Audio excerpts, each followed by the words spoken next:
Welcome to Surviving Roots, the podcast where we journey through the complexities of our emotions together. I'm your host, Cari, and I'm here to guide you on a path of self-discovery, understanding, and healing. In each episode, we'll explore a range of emotions and experiences, from navigating grief and trauma to managing stress and anxiety. Through candid conversations, expert insights, and practical strategies, we'll uncover the tools you need to navigate life's emotional landscape with resilience and grace. So, let's embark on this transformative journey together. Take a deep breath. Allow yourself this time. This podcast is for you. Hi, everyone. I am thrilled to be introducing my guest today, Amanda Kuda. We will be talking about living a sober, curious life. Amanda Kuda is an alcohol-free lifestyle expert, a holistic life coach, speaker, and author living, working, and playing in Austin, Texas. As a coach, Amanda helps ambitious, soul-centered women stop drinking and start manifesting the life they deserve and desire. She teaches a modern approach to personal development, self-actualization, and spiritual enlightenment through the lens of elective sobriety. Amanda's first book, Unbottled Potential, was recently released, and I loved it. Welcome, Amanda. Hello, Cari. So good to be here today. I am so thrilled to be talking to you. Your book was I just can't wait to get into it and share with everyone. But it really hit home with me, and I am so excited to talk to you and about your book today. Well, writing a book is such a big passion project, and a lot of tears are shed. So it's so great to be sharing it with someone who's received it so open-heartedly. I appreciate that. Oh, amazing. Well, I will say we do share a mutual connection, the lovely Rochelle Fredson, who is the book proposal mastermind. Yes. And I heard about your book through her, and I picked it up immediately. And your book was like a splash of brilliance with shots of insights poured into every page. And it does sound like I'm making a cocktail right now. I love it. Well, it's a little mocktail. A little mocktail. But I have to tell you, it really is this treasure chest of wisdom that really challenges our preconceptions of drinking alcohol. And it really allows readers to see the world of sobriety through a different lens. So thank you for this gem. Oh, thank you so much. That means so much to me. That truly does. You know, during the pandemic, we kept hearing about this word, sober curious, and many of us started to explore and navigate our relationships with lots of things: alcohol, food, marriages, careers, our motherhood. But I will say, I think alcohol was a big one for all of us.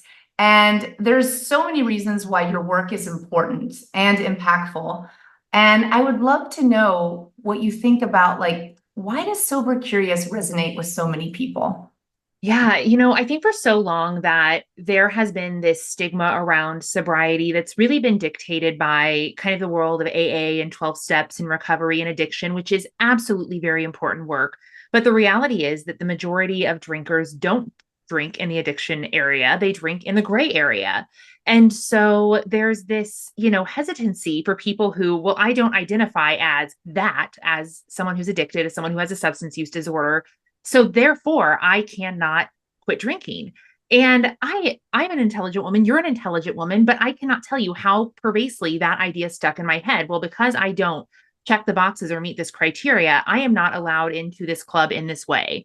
And how privileged of me to call sobriety a club, because I did have the choice that I could just quit drinking. But again, it just seemed impermissible for me. So one of my mentors and a really profound writer in the sobriety space, Ruby Warrington, she created this phrase to help kind of ease people into this concept. And it's called sober curious. And it allows you to have curiosity about sobriety, to be interested in this as a lifestyle, but not actually commit to it or call yourself sober. And I think that it was this really enlightening and permission slip giving phrase that allowed people who didn't identify with addiction and recovery, and maybe even some who do, but still wanted to kind of tiptoe into the sobriety space to explore this lifestyle in a less rigid kind of way. And I Right. think that it's really beautiful, and that the pandemic honestly opened up so many conversations about it, because people really came to two different pathways in that time, which is, oh, wow, I don't have any social obligations. Therefore, I could stop this social habit that I've been leaning on for my entire life. Or, oh my goodness, I'm feeling all these big emotions. I have nowhere to escape. I'm really going to lean into this habit that has been a self soothing mechanism. And so, people, and then they realize, oh, wait a second, this is getting too extreme. I need to reevaluate this. So the pandemic, for better or worse, gave social drinkers an out, and it gave emotional drinkers almost a pressure cooker by which they could realize, wow, this is something I've been doing too much of, and I need to find a more productive strategy. So that kind of answers probably two questions. But sober curious is this really great phrase that's a permission slip. And then the pandemic itself kind of gave us an observation tank by which to kind of experiment with sobriety in some different ways. And it's so true. And I have to tell you, that's one of the things, that's one of the reasons I really picked up your book, because there are so many books out there about sobriety that deal with addiction issues and recovery, which are so important. But if you don't identify in one of those lanes, you you sort of shy away from the reading. You just think, social drinking, we don't really think of that as anything that's like an unhealthy habit, and or think that we even have the choice or need a permission slip to even break up with alcohol. And let's be honest, like if you really look at what alcohol is, it's a neurotoxin. It really has harmful effects for our brain, our nervous system. And when I was reading your book, I thought to myself, if I had a food allergy and I was allergic to a kiwi, I wouldn't go out and order key lime pie in Miami for dessert every night, or Uh-huh. I wouldn't make myself sick intentionally. So why do people keep drinking alcohol if it has a negative impact on our lives? Like, why do we do this, Amanda? Yeah, and it's so awful, because I agree. It's a sabotaging ourselves, but it's because the perceived benefit that we think that we get from alcohol is so more heavily weighted than the perceived consequence. And also because the consequence is so normalized. It's something we kind of make a joke about, I'm hungover or whatever, that it's become so socially acceptable. But I think the bigger issue at hand, the reason that we do it, is a self-esteem issue. And it's hard to say, as someone who outwardly I am self-confident and I work with self-confident go-getters, ambitious women who are high achievers, who no one would say that they have a self-worth or a self-esteem issue because their self-confidence is so high. But at the end of the day, the thing that's constantly communicated to me is that they don't believe they're worthy and deserving of the happiness they really, really, really desire. And they don't believe that they have what it takes to handle whatever the world throws at them. And so in both of those scenarios, they turn to alcohol. And when you don't have a fundamental belief that you're worthy and deserving and capable, of course you might turn to something else that kind of gives you a shortcut Yeah, into a different world or into a different experience. But at the end of the day, alcohol doesn't help make you more confident or less anxious, or else you would eventually stop needing it. And it's right. just a cheat that we're using. And unfortunately, the cheat doesn't give us any lasting benefit. It's so true. I don't think anyone would wake up and say, I don't want to live my best life, or I don't want to be my full potential. Mhm. But we still risk the hangovers, we mess with our quality of sleep, our mood. And even I know for me, like my skincare nighttime routine, like I don't know how many times I go to bed with my sunscreen and my makeup on because of just like two glasses of wine. Mhm. Um, I would like for you to discuss, like, what does it mean living our full potential? Like, what does that look like and what does that feel like? Yeah. I break down in my book is called Unbottled Potential. So it's all about So great. breaking through to this best life. And I think that we have a predisposition that potential has to do with some sort of professional goal that you've met. And while that's a huge part of it, especially for us in the United States, that's only a small part of what your potential is. It's actually like full 360 self-actualization. It is, are you living your personal potential? Are you meeting your goals and achieving your dreams and your desires? It's your physical potential. Do you feel, vibrant in the body that you have? It is your relationship potential. Do you feel connected and reciprocal in your relationships? Do you feel, healed as possible in the relationships with your family? Are you expressing your spiritual potential? Are you feeling connected and devoting the time that you need and want to that spiritual power of your own understanding? And there's all of these different facets. Are you expressing your emotional potential? Do you feel able to experience and express emotions at both ends of the emotional range, from deep grief to, joy and elation? And most people who drink on, honestly, most people, but most people who drink on a frequent basis, the answer is no, because we've stifled that. And on some level, it's because we don't know that we're worthy. Again, it's a self-worth thing. But one of the books that I read so many times to help understand why I was keeping myself stuck in this cycle is a beautiful book by a man named Gay Hendricks. It's called The Big Leap. I don't know. Have you ever read it? No, I haven't. The Big Leap. Okay. It is one of my favorite books. I read it or listen to it probably once a year. And the big hypothesis in this book is that most of us have an upper limit problem. So we have a threshold for the joy and the abundance and the love that we permit ourselves to achieve. And once we get to that threshold, we do something small, tiny, imperceivable to sabotage ourselves.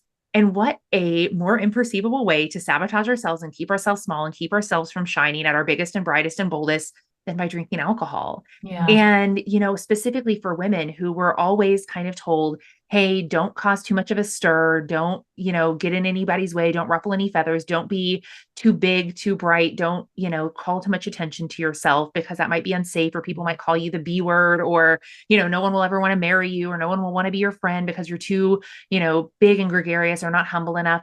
It's so easy for us to find this little way to cause ourselves to play small. And it's really messed up that we do that to ourselves. But I'll tell you what, I was able to fool myself for the longest time, because outwardly I was checking all the boxes. I had the good job. I was getting the promotions. I was in the right social circle. I was getting the magazine articles or whatever that said, you've got it. You're doing great. But on the inside, those achievements didn't match to what I was truly capable of and what I really wanted. Sure, they were big achievements, and for somebody Okay. else, that might have been their dream, but it wasn't mine. And so I felt unfulfilled. And I think a lot of women are experiencing this, but they just never had anyone give a name to it or call them out and call them up into, hey, you're actually worthy and deserving and capable of so much more. What if you got out of your own way and stopped playing small? What would that feel like? And in my world, alcohol is the way that we do that. I love that. I'm really connecting and feeling seen with the whole lack of self-worth and things like that, because I know with a lot of the things that I do, I have learned that you really do have to feel your feelings to deal with things so you can heal and move on from them. And I do come from a place of low self-worth and low self-esteem just from my upbringing. And I am not a huge drinker, but I am a social drinker. I was in New York City for 16 years. I'm in Miami for 10. And my inner critic, my imposter syndrome, my nerves and anxiety, the first thing I'll do is I'll pour a glass of Prosecco or champagne before going to a dinner, just so I've turned down the volume of all the inner critics, and just so I can go and have fun and relax a little bit. But it's so true, because I would say about a year and a half ago, I decided when I first started working with Rochelle that I was just going to stop drinking. Here I am creating this book proposal. I need to feel all of the things that are happening so I can write about them. And it lasted about 8.5 months. And Mhm. I was vibrating on another level.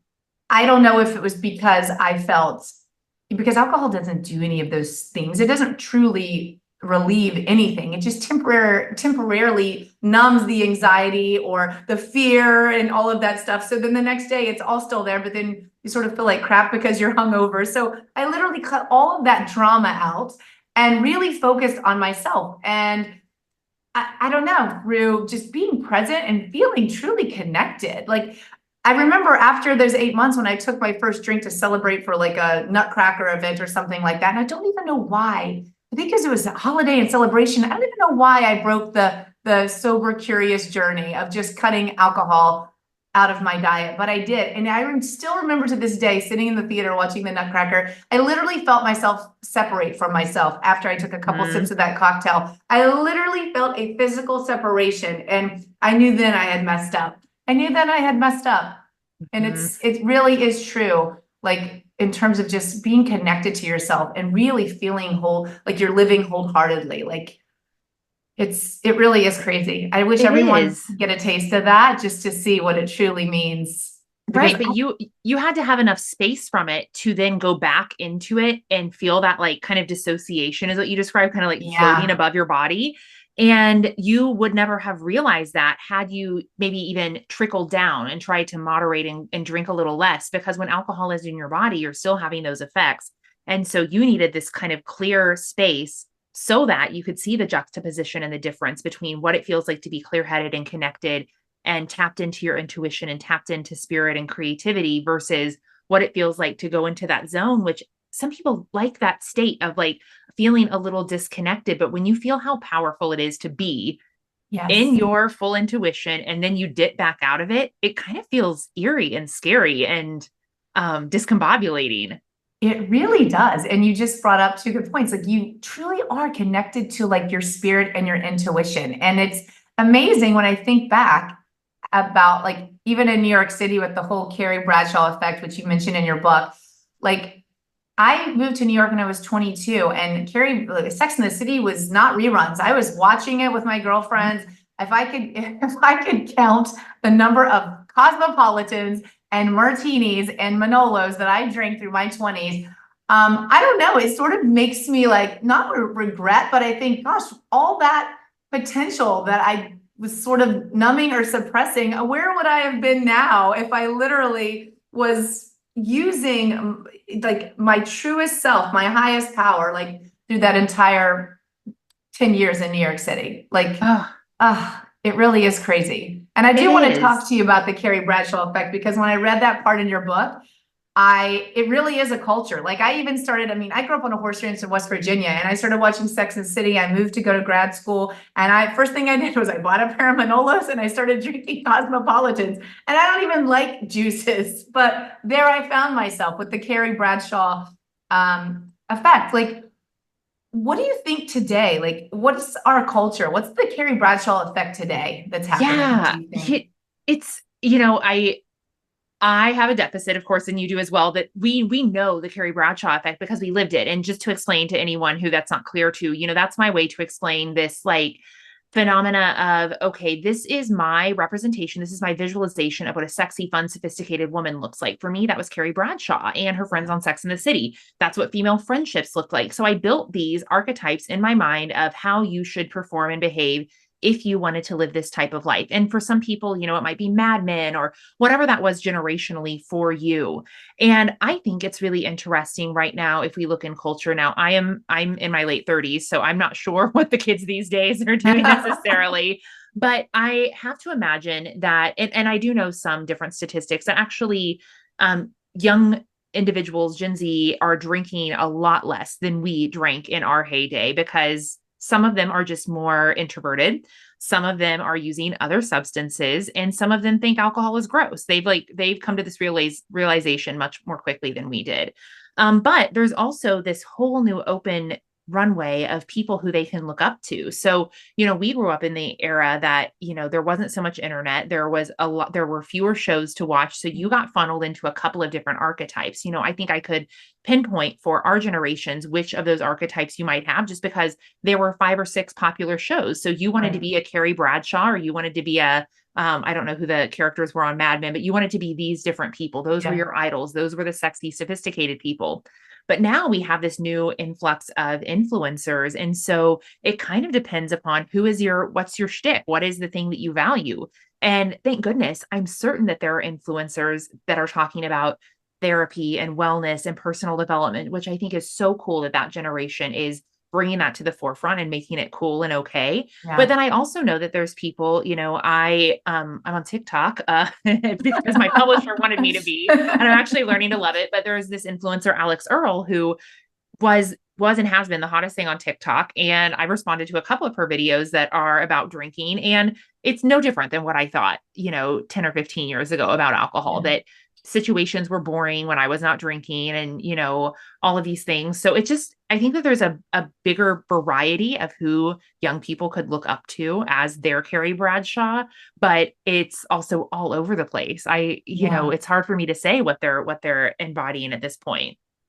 That's good to hear that generations like now that are considering alcohol like not like gross and not as cool and things like that. That makes me happy considering I have young kids and it's all about like I don't want my kids as they get older to spend the amount of time I've had to like reparent and undo. I'd Mhm. rather them just have these inner tools. Like I didn't really connect probably to my inner intuition and my highest sense of self until I was like 40 and I'm 46 now. I would like for my kids to be doing that like now. So Yes. Yes. it's really all an inside job. With people listening right now, in your book, you say you don't need to have a drinking problem for alcohol to be holding you back. So there could be people listening now that are saying, well, it doesn't hold me back. Like, I just don't relate to this.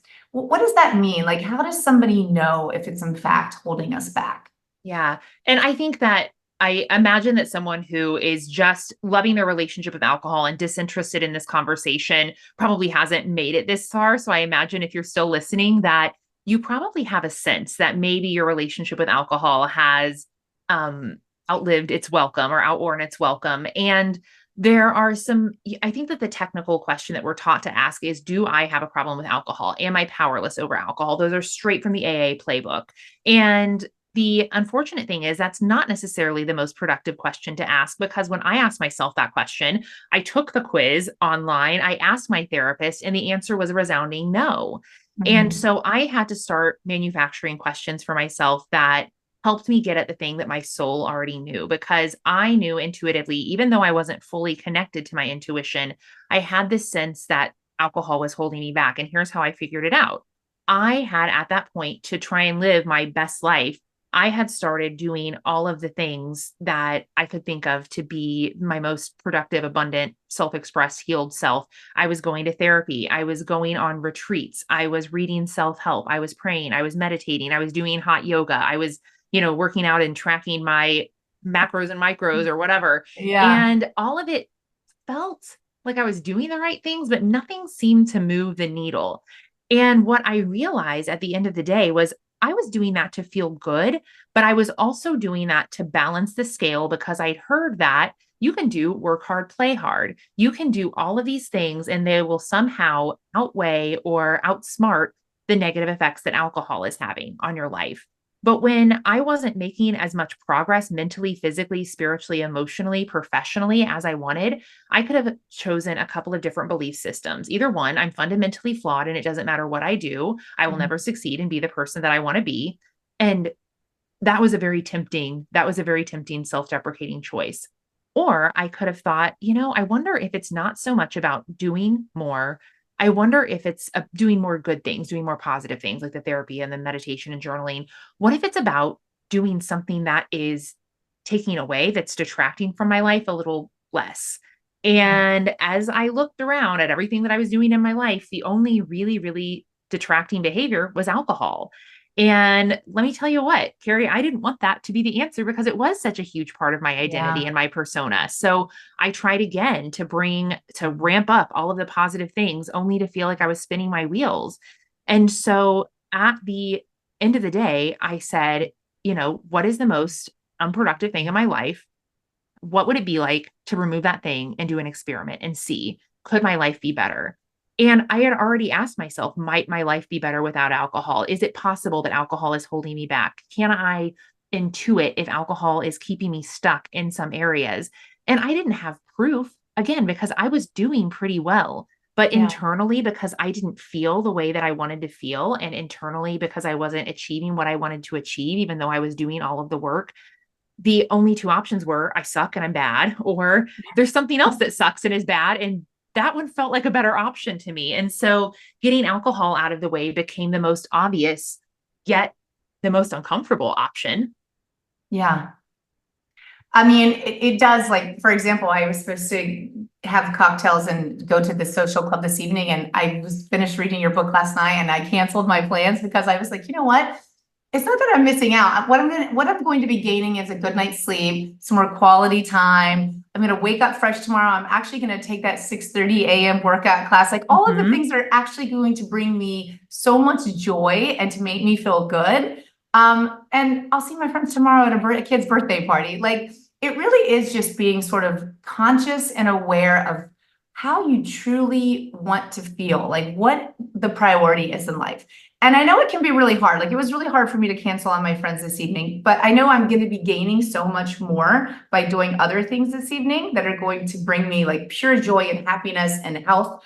But for people that are listening, what are some tips? And I wish I would have known you a year ago before I took that sip of champagne at the Nutcracker. What are some tips to stay committed to this? Because I had 8.5 months under my belt, and I, I don't even know. I unconsciously just thought, oh, time to celebrate. Book proposal's done. I'm at the ballet. It's winter time. Like I just didn't even pause. Yeah. What are the tips to stay committed? Because Mhm. I'm going to do this again. I am going to do this again. This conversation, your book has inspired me, and I'm going to do it again. How do I stay committed?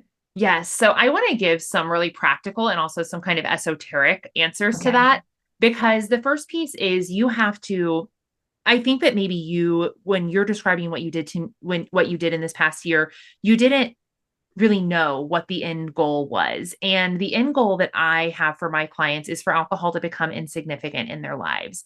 And in order for that to happen, you can't just remove it and hope that you forget about it, because the reality is we've used alcohol as a tool to numb emotional discomfort and to kind of outsmart social discomfort. So really what we need are some tools to help us get comfortable in those emotional and social situations. So the first thing that you can do is make sure that you have someone or something or some processes in place to help you basically get caught up where alcohol has stunted your growth. So if you've always been using it as a tool for emotional soothing and social lubrication, you need to then have some sort of other process to get those things really so that you can develop those skills. The next thing is that you have to start focusing on allowing yourself to create a life that is beyond your wildest dreams, that is the life you deserve and desire, and also believing that you're worthy of it and deserving of it. So, some of that is self worth, some of that is clarity, and some of that is taking the aligned action toward those things. And I find that once you have the tools to show up for life in the ways that you hadn't been doing before, and you have a life that's quite different from the life that you were living when alcohol was in the picture, all of a sudden it just won't occur to you to have a drink. Like that is not your go to. And I think that that's a really powerful place to be at. Now, in order to get there, you do have to make some commitments. Like, I'm not going to drink. My starting point for my clients is always 90 days because I think that you need that point of clarity in order to have some sort of juxtaposition and comparison, but Mhm. also to lean in and start doing the work. There's a lot of resets and quick fixes out there. And I think those are all good for testing the waters. But if you really want to make that commitment, we need to start with 90 days and then reevaluate from there. So, having a standard commitment, having some processes in place to work on yourself, and then at the end of the day, making sure that you know this, and this is the esoteric part, that when you have success and when you have joy and when you have celebration in your life, that doesn't mean that you have to drink. What if that meant that you got to experience that fully, that you got to be in that moment of, wow, I just completed my book proposal, or I just made this huge accomplishment. And oh my goodness, I'm sitting here watching this amazing production and I get to be present and experience it. And that's the beautiful part. But we have to do some societal reprogramming as well so that Yeah. we're thinking about those experiences differently and allowing ourselves to be present and have that to be the joy versus this, oh, I deserve or need a drink to celebrate right now because that's what I do.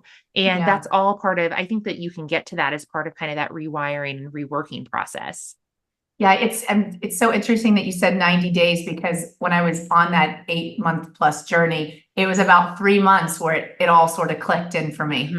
Yes. People would say, my friends were like, "Oh, you're not drinking?" And I would be like, "Oh no, I'm focusing on this. I need to be present." I would just use my writing because, people get very uncomfortable when you decide to like not drink at lunch or not have a drink on a Friday night. But it was around 3 months that it really clicked. My sleep fell into place. I was really comfortable with myself, and even the feelings that even the uncomfortable feelings I was comfortable with, like, because I knew like I was going to handle it. Like, it's just so Yes. interesting. I got this complete sense of inner power where like my inner voice became louder and the inner critic and imposter syndrome sort of became dimmer.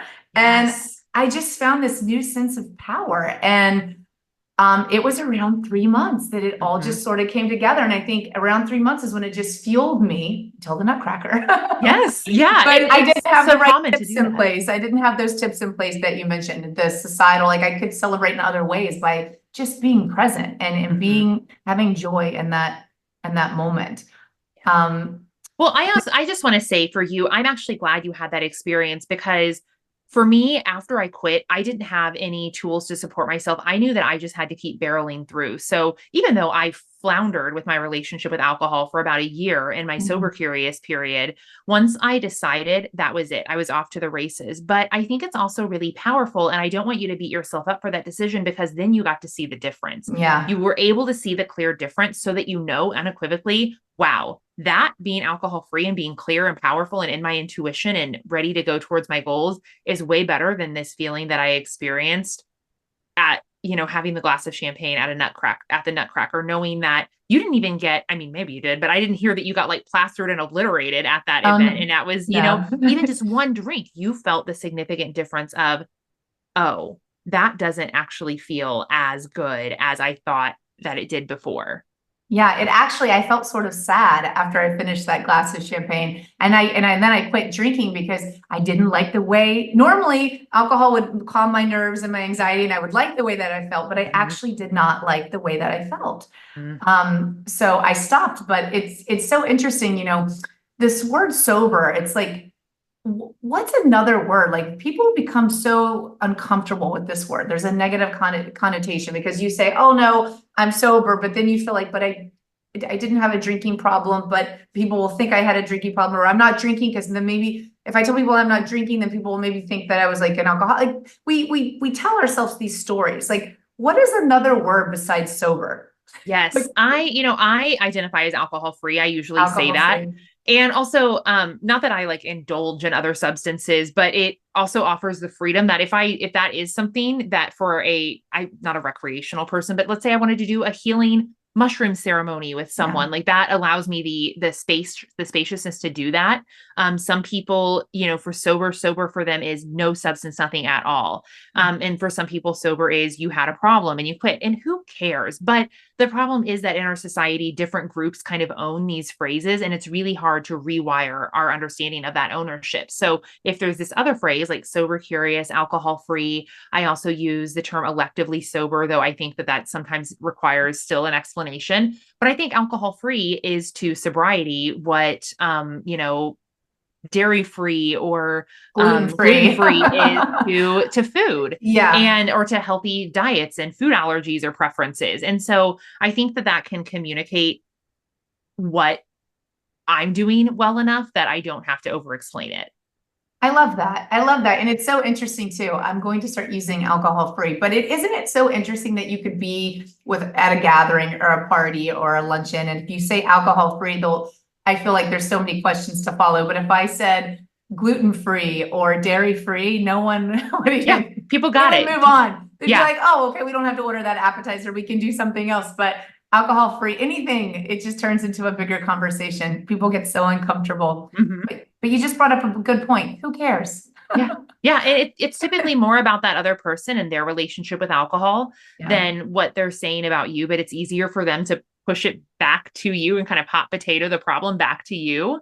And I think that we are coming to a place where it is, especially in larger cities, in metropolitan areas, a lot more well recognized. I think in smaller, more rural places that it's still even gluten free, and some place that is a little more rural might still be controversial Yeah. or misunderstood.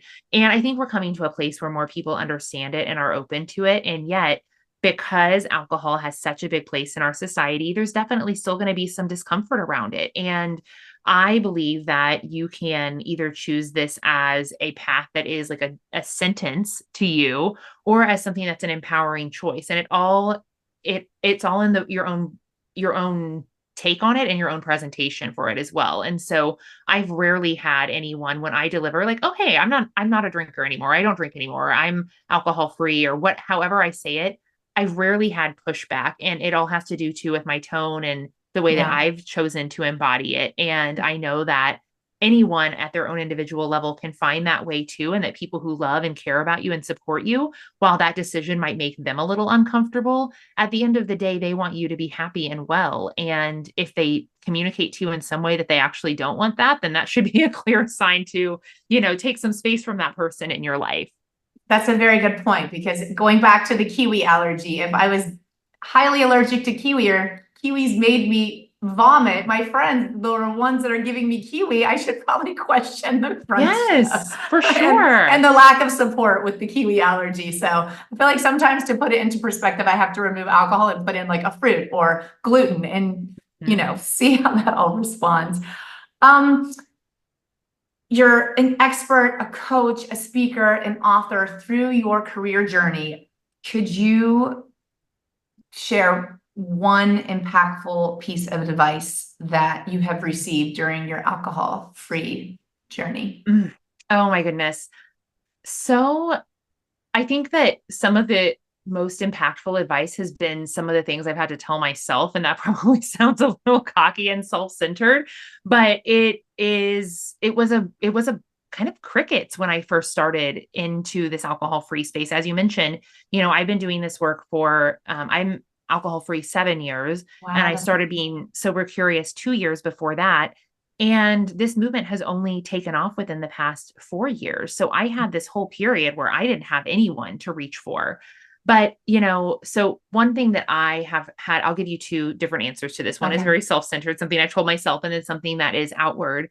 And the internal piece was, really around my own understanding of what it would be like to be in this world and have fun, because I really worry that I'd lose all my friends and be a social outcast, and I wouldn't be able to have fun because that's who I was before I started drinking. I was kind of Yeah. the odd, ugly duckling teenager, and I thought alcohol was what made me cool. And I came up with this realization that if something, a person, place, a thing, an activity was not fun without alcohol, it probably just wasn't fun. And I had to rewire my understanding and my beliefs about what fun was and who I like to be around and what I like to do. So that's one. If it's not fun without alcohol, it's probably just not fun. And that's okay.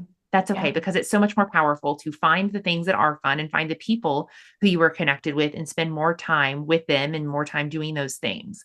The thing that I think has been most helpful and inspiring to me, I'm seeing in my periphery this quote that's on my wall. It's from Marianne Williamson, and Mm. I think that a lot of people have probably heard it before, but I want to read just a little excerpt from it because I think that so many people relate to it. And this is one of the reasons that, you know, existentially, I was drinking, because I felt this way.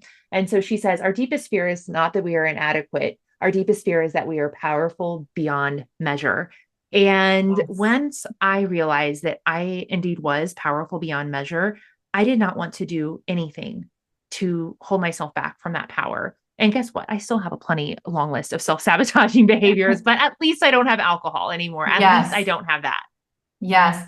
Wow. Thank you so much for sharing that. When you said that you've been alcohol-free for 7 years, Yeah. I literally just got chills, because I only got a taste of that for 8.5 months. And I can only imagine what you vibrate at and how connected you are and how strong your intuition is. Like, that is beautiful. Like, I literally got chills when I heard that. Yes. Oh, thank you. Ah, It is. It's really, I wanted for this life that I have, and the feeling of the life that I had for so long. I was reading all the self-help books, Gabby Bernstein, Marianne Williamson, Wayne Dyer. I wanted that feeling, and it never hit me. And now that I am alcohol free, all of those things that I was reading about, thinking they were somehow impossible or maybe not available to me, I have them in my life. And also so many of the goals that I wanted. I have my own business. I quit my corporate job. I have these friendships that are beautiful and amazing and actually don't involve alcohol at all. I wrote and published a book with a major publisher. Those things were fleeting dreams before, and they Yeah. became a very quick and pleasant reality. And it all is I will attribute all of that to the foundation being that I removed alcohol from the picture. Yeah. Well, I think that's a good point. I mean, and if you look at a lot of people that are successful like you, that are reaching their dreams and living the life beyond they ever imagined, they're all alcohol free. Like there's so many of them are alcohol free. And at the end of the day, I don't think people wake up and say, damn, I wish I would have gotten drunk last night. They usually pretty much say, wow, I wish I wouldn't have had that wine, or I wish I could go to the gym right now. So I don't think anyone really wakes up and regrets like, wow, I wish I would have woken up and gotten hammered last night or whatever. I don't think many people say that. So it's really, people listening, I hope they go out and buy Unbottled Potential, because it is such a great read and really gives you a different perspective living an alcohol-free life through a different lens, whether it's, away from alcoholism and addiction and things like that. It really is, go back to the kiwi. It's just about poisoning ourselves that really can hurt our brain and our nervous system, and just disconnecting us from who we are and who we can be. So Amanda, thank you so much for sharing your wisdom and your expertise. How can people find you? Oh, well, my pleasure. Thank you for having me and for this great conversation. And I am all over the internet at Amanda Kuda. Mostly I hang out on Instagram. But if anything that I shared today resonated, I have, several resources, of course, my book, but just follow me on Instagram and you can poke around and see what resonates with you. And I would love to have you there. Thank you so much. And again, her book is Unbottled Potential, and I highly recommend it. Thank you, Cari. Thank you, Amanda. Thank you for joining this week's episode of Surviving Roots. Let's continue this conversation as a community. For more updates about the show, remember to subscribe on iTunes to leave a review. Also, there will be some special bonus footage from the show on Instagram at Cari.fund. I'll see you there.